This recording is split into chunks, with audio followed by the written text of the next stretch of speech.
gentlewoman from New Mexico, Ms. Stansbury, is recognized for 5 minutes. Thank you very much, Mr. Chairman and Ranking Member, and thank you, Mr. DeJoy, for being here with us today.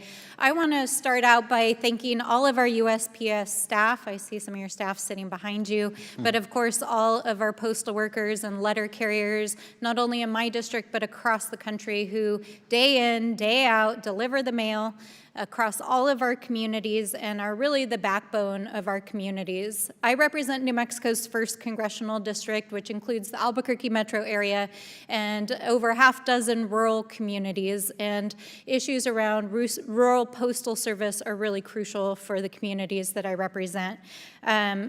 In particular, as we've been heading into this hearing, we've been hearing from a lot of our letter carriers about issues around new policies that the Postal Service is implementing around rural compensation. And so I want to focus my attention especially on these issues. The first question I want to ask you, Mr. DeJoy, is how much consultation the Postal Service did with rank and file rural letter carriers before deciding to implement this policy? The recent policy on rural carrier pay adjustment? Yes. About 10 years worth. Can you please characterize it? Because what we heard from folks who work in our district is that they didn't find out about it until it was actually being implemented.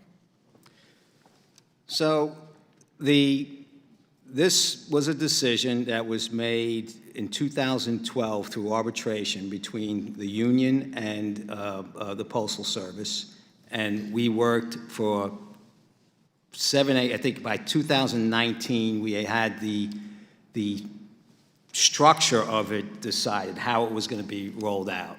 We did a sampling that year of 4,000 routes and came up with some adjustments that needed to be made. And then in consultation with the union, our HR department,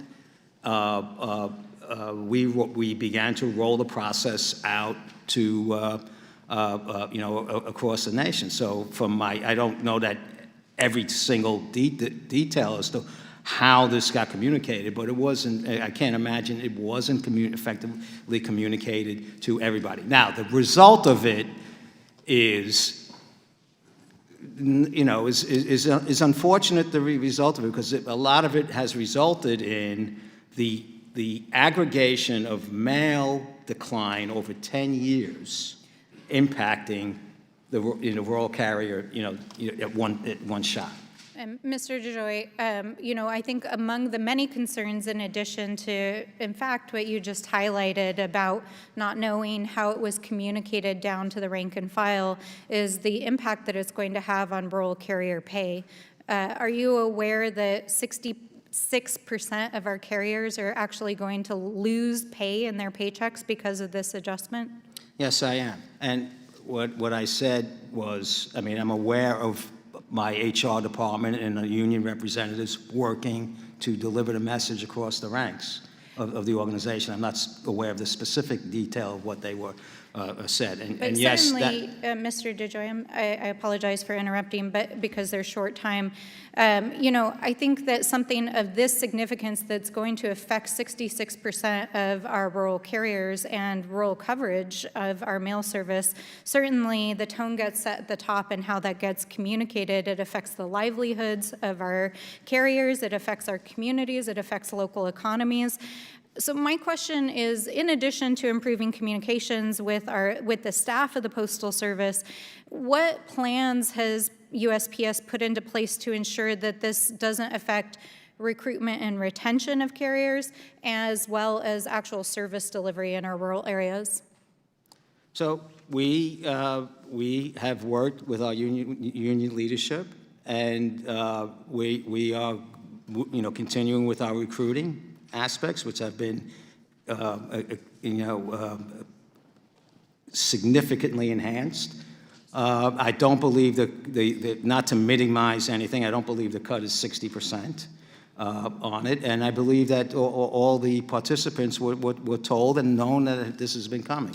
It's an unfortunate consequence, but on the same token, we need to align the compensation for the work that is being done, and that's in fact what While I appreciate your business approach to the solvency issues of the Postal Service, our postal workers are members of our communities. They need a living wage. They need safe working conditions. We need to ensure the livelihoods of our communities. And part of the job as a federal agency is to ensure that we are adequately paying and ensuring the safety and safe working conditions of our workers. And I do want to note that the issues that Mr. Kassar brought up are systemic, because I hear about them every day of our postal workers: unsafe working conditions, crime issues, being out alone, long hours, not enough postal workers. And so these policy changes that are being implemented at the top and not adequately communicated and consulted with